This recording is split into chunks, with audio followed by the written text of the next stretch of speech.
Okay, welcome to our first concept video for Chapter 2. Chapter 2 is all about how do we actually use derivatives. We've learned a lot about how to find derivatives, but how do we actually use them? And so in this section, in section 2.1, we're going to talk about relative extrema and how it relates to the first derivative. But in order to be able to understand this, we first have to remember some fundamental stuff about derivatives and what derivatives actually tell me. So if you remember, a derivative is an instantaneous rate of change. So the derivative tells me how the function is changing. Another way you can think about it is it tells you about the slope of the function. So with that in mind, let's think about what it means if the derivative of a function is positive at a specific point. So if I give you a point A, and I tell you that the derivative is positive at that point, what does that tell you about the function? That means the function is increasing at that point x equals a, right? Because your derivative, or because your slope is positive. And then conversely, if your derivative is negative at a point, then the function is decreasing. Okay, this is important to understand if we're going to understand this concept of relative extrema. Well, what are relative extrema? An extreme value is a really, really high value or a really, really low value. So what we're going to be talking about today is this concept of minimums and maximums. That's really what we're going to be talking about today, and that's what I mean by relative extrema. So consider a function that looks like this. That's increasing, reaches a peak, and then starts decreasing. And we're going to say it reaches this peak at, we'll call this point A. So this coordinate point would be A and f of A. Well, tell me about the function beforehand. Well, it's increasing, meaning that for this section, the derivative is positive because I'm increasing. But what happens after I pass my extreme point, my maximum? What happens when I pass my maximum? Well, after my maximum, then the derivative is now negative because my function is now decreasing. My function switches from increasing to decreasing, so the derivative goes from positive to negative. Well, then tell me what's happening to the derivative at A. It's positive beforehand, it's negative afterwards. What's the derivative at A? Well, the derivative ends up just being 0. And that makes sense because if I were to draw a tangent line here, that tangent line would be horizontal, having a slope of 0. So it turns out that if we're looking for relative extrema, meaning minimums or maximums relative to points that are close to it, then most likely the derivative is 0 at that point because my function is switching from either increasing to decreasing or decreasing to increasing. So therefore, we can use the derivative to find these relative extrema. So these points where the derivative is 0, we actually have a name for them. They're called critical points. So a point C is a critical point if the derivative at C is equal to 0 or the derivative at C is undefined. So it turns out if your derivative is undefined, that also qualifies it as a critical point. And let me give you an example of why. Because remember, we pay attention to these critical points because they represent spots where I could have a local extrema or a relative extrema, or I could have a minimum or a maximum. Well, consider this function, the absolute value of x.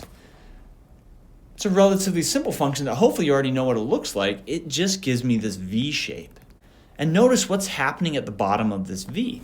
I have a minimum value. My function reaches a minimum value of 0 at x equals 0.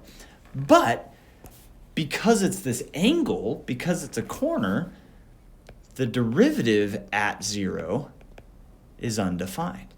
So that's why we also include these points as critical points where the derivative is undefined, because you can still possibly have a critical point or you can still possibly have a relative minimum or a relative maximum at one of these values where the derivative is undefined. So that's my definition of a critical point. Why are they called critical points? Because these are the possible places where I can have a relative minimum or relative maximum. But how do I know whether it's a minimum or whether it's a maximum? Well, to figure that out, I can use what I know about my first derivatives, or what I know about derivatives. Like we said earlier, if the derivative is positive, then the function is increasing. But if the derivative is negative, then the function is decreasing. So this leads me to what's called the first derivative test. It's called the first derivative test because we're testing whether a critical point is a relative minimum or a relative maximum using the first derivative. There's 3 different cases here.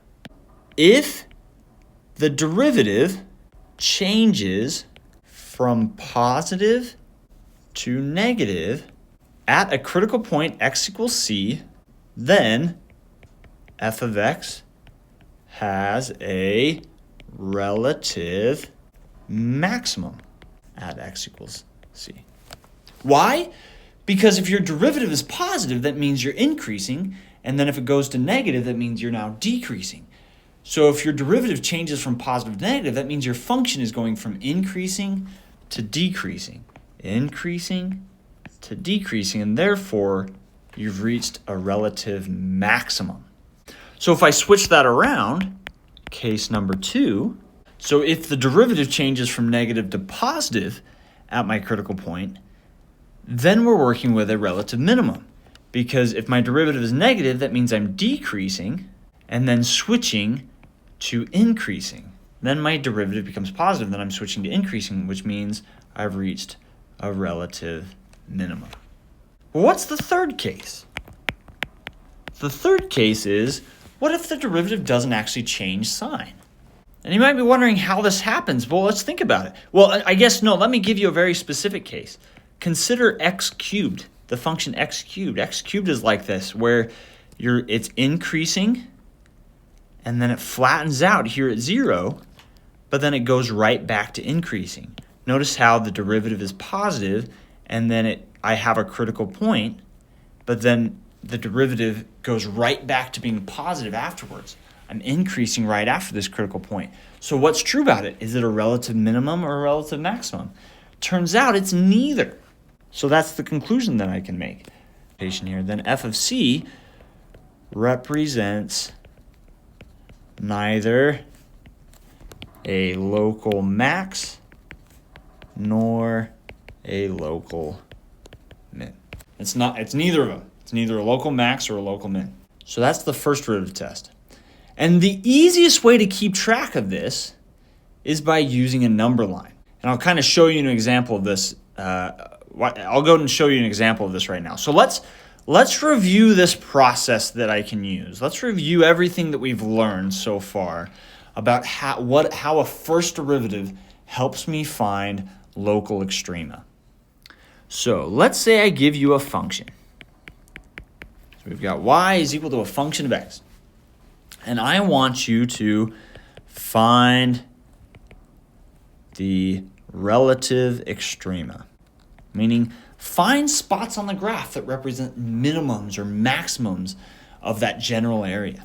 Well, where are those relative extrema going to occur? They're going to occur where the derivative is equal to 0 or undefined. Or in other words, at my critical points, right? That's where those relative extrema can happen. So the first thing I'm going to do is I'm going to find the derivative. So that's my first step, is I'm going to need to find the derivative because the derivative can help me find where these relative extrema are. How? How does the derivative help me?